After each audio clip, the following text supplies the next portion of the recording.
Memang di antara waktu yang paling mustajab itu adalah di tengah malam. Ya, sampai-sampai dulu itu ada kisah. Jadi ada salah seorang ulama, ya, seorang alim, ketika beliau mengaji hadis, di dalam hadis itu Rasulullah Shallallahu Alaihi Wasallam beliau bersabda.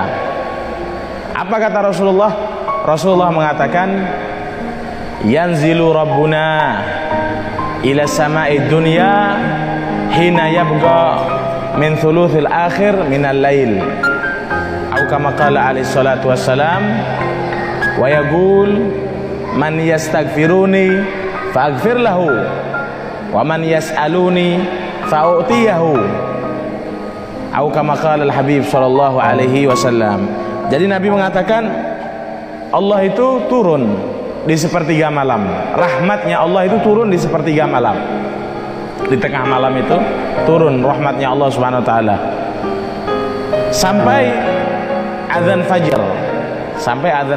Artinya Allah Subhanahu wa taala itu menginginkan, mana sih hamba-hamba yang ingin meluangkan waktu untuk berduaan dengan aku. Kemudian Allah Subhanahu wa taala mengatakan, man yas'aluni fa'utiyahu, siapa orang yang minta sama saya, kata Allah, pada waktu itu saya berikan. Minta apa?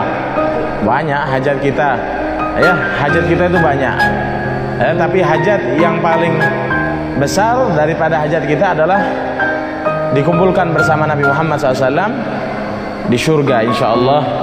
Amin ya rabbal alamin. Ya. Kemudian waman yaghfiruni fa'aghfir lahu, siapa orang yang minta kepadaku, aku ampuni.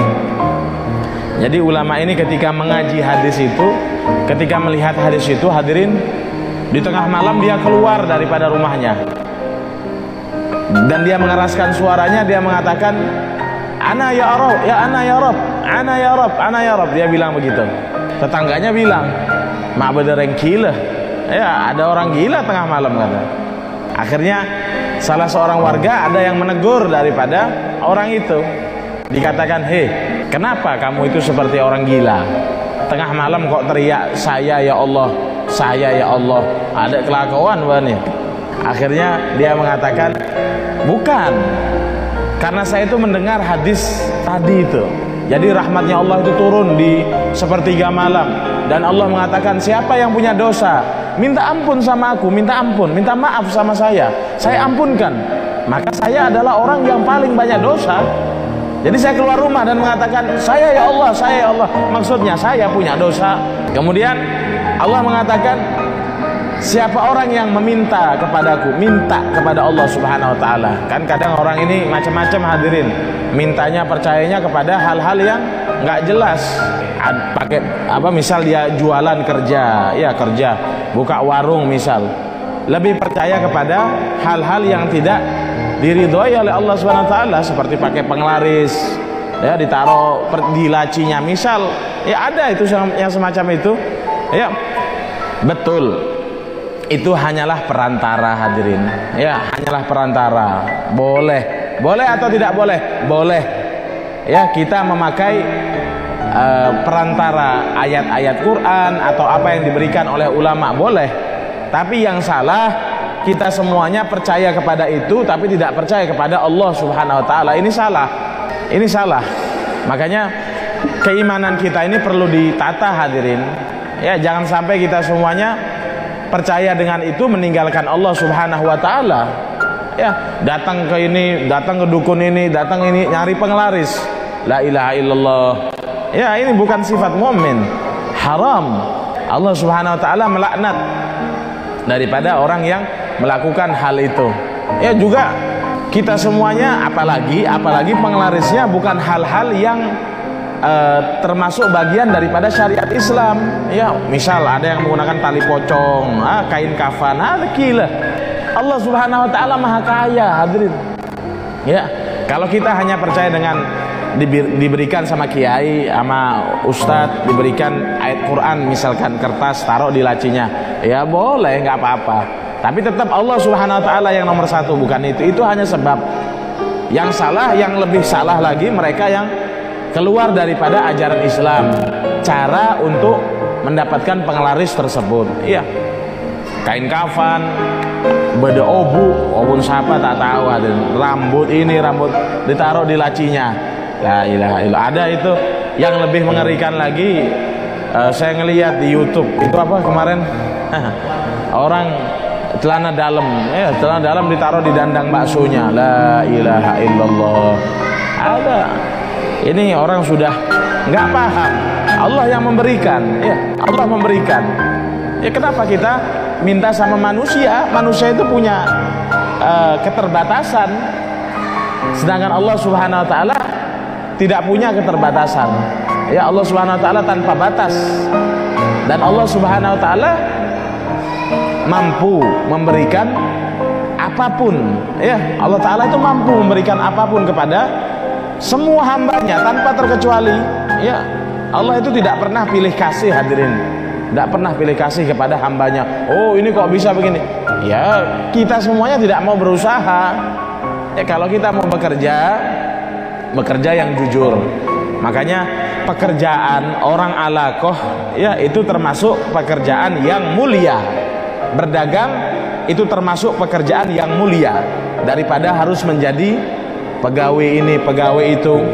Apakah itu tidak mulia? Ya mulia, halal. Tapi yang lebih utama kita semuanya berdagang. Kenapa? Karena Nabi kita Muhammad juga berdagang sallallahu alaihi wasallam. Nabi itu kerja, hadirin. Jadi kalau kita semuanya bekerja, kita harus bersyukur sama Allah. Kenapa? Karena kita berarti diberi kesempatan untuk meniru Nabi kita Muhammad sallallahu alaihi wasallam. Berdagang apapun, dengan syarat kita semuanya tahu. Ya tahu daripada tata cara bagaimana berdagang. Jangan sampai kita jualan kita ternyata tidak sah di dalam syariat Islam. Ya, maka sampai-sampai Nabi mengatakan, Nabi SAW mengatakan, at-tajirul aminus shaduq ma'syuhada yaumal qiyamah. Orang yang berdagang, ya orang yang asyual, jualan, alaqah, itu nanti kelak di surga dikumpulkan oleh Allah bersama para syuhada, orang yang mati syahid. Ya, dengan syarat apa? Amin fitijaroteh, dia jujur di dalam jualannya. Ya, nggak usah pakai begitu-begitu. Cukup kita sholat, zikir, sudah insya Allah tawakal sama Allah, pasrah, insya Allah rame. Insya Allah rame jualannya. Nggak perlu pakai penglaris dan lain sebagainya. Waliyadzubillahi min dzalik. Rajaan yuda. Kemudian di sini dikatakan, ya khususnya di bulan Rajab, ya kita hidupkan tengah malam, ya tengah malam doa sama Allah, barik lana fi Rajab, agar ini bala yang belum berakhir ini dihilangkan sama Allah segera. Ya kita kasihan melihat saudara kita itu, ya jualan masih dibatasin dari pagi sampai jam 9 belum selesai, kasihan. Ya kita sedih melihatnya. Ya, dan luar biasa sekarang semuanya pada kesusahan. Tapi kalau kita kembalikan kepada Allah Subhanahu wa taala, tidak ada susah. Ya, dan kalaupun ada susah, ini dunia pasti ada akhirnya. Ya, pasti ada akhirnya. Dan begitu juga kebahagiaan. Bahagia di dunia ada batasnya. Semuanya ada batasannya. Tapi kalau bahagia atau sedih, sengsara di akhirat nggak ada batasnya. Terus yang sedih selamanya, yang bahagia selamanya. Allahumma ja'alna minas syuhada insyaallah. Amin ya rabbal alamin. Di sini katakan wa rawaina, diriwayatkan fi sahih Muslim, dalam kitab sahih Muslim, an Jabir bin Abdullah radhiyallahu anhu maqal, dari sahabat Jabir bin Abdullah, ya sahabat Jabir bin Abdullah, sami'tu Nabi sallallahu alaihi wasallam, sahabat Jabir mengatakan, saya mendengar daripada Nabi Muhammad SAW yaqul, Nabi Muhammad berkata, apa kata Rasulullah? Inna fil laili la sa'atan la yuwafiquha rajulun muslimun yas'alullah ta'ala khairan min amri dunya wal akhirah. Jadi di tengah malam itu kata Rasulullah ada satu waktu kata Rasulullah SAW, la yuwafiquha rajulun muslim yas'alullah ta'ala khairan min amri dunya wal akhirah. Tidaklah seorang hamba itu meminta pada waktu itu daripada perkara dunia dan akhirat. Dunia dan akhirat, biar rezekinya, biar bisa jualan, ini semuanya. Apalagi perkara akhirat, mati husnul khotimah, amalannya tidak dihisab? Bisa hadirin, ya amalan itu bisa tidak dihisab. Makanya kita di akhir surat Al-Ghasyiyah itu kita dianjurkan oleh para ulama untuk berdoa. Apa doanya di akhir surat Al-Ghasyiyah itu? Allahumma adkhilna jannata bighairi hisab. Ya Allah, masukkanlah saya ke dalam surga tanpa hisab. Karena semuanya yang mempunyai Allah. Kalau Allah berkehendak untuk menghisab kita, menghitung amalan kita, dihitung. Kalau enggak ya tidak. Yang penting kita minta sama Allah. Ya, minta sama Allah, ya Allah, jangan sampai saya dihisab. Kalau kita dihisab berat. Kita al-yawma nakhtimu ala afwahihim wa tukallimuna aydihim wa tashhadu arjuluhum bima kanu yaksibun. Kata Allah, aku sumpel mulutnya. Ya, di dunia yang berkuasa sekarang bisa berbuat seenaknya, bisa mau buat begini, mentang-mentang dia berkuasa bisa menindas, fulan, ditindas, kejam, ditekan semuanya, bisa mudah. Tapi tidak di akhirat. Ya, tidak di akhirat. Di akhirat yang berkuasa adalah Allah. Ya, di akhirat yang berkuasa adalah Allah Subhanahu wa taala. Mau lari kemana? Ya, dan aku kunci mulutnya. Mulut nggak bisa berdusta. Ya, kalau di dunia manusia bisa bersilat lidah, ya, bisa ngomong, membalikkan fakta, yang aslinya benar disalahkan, yang salah dibenarkan. Itu dunia. Ya, siapapun bisa melakukannya. Tapi di akhirat, nakhtim ala afwahihim, mulut abe semua kita semuanya dikunci sama Allah. Kemudian aku berikan tangan dan kaki mereka berbicara, saksi. Karena badan kita ini hakikatnya saksi, hadirin. Saksi tentang apa yang kita perbuat ketika kita di dunia. Semoga Allah SWT tidak menghisab. Ya, kalau menghisab dan lama, hadirin, kita dibuka aibnya sama Allah, malu.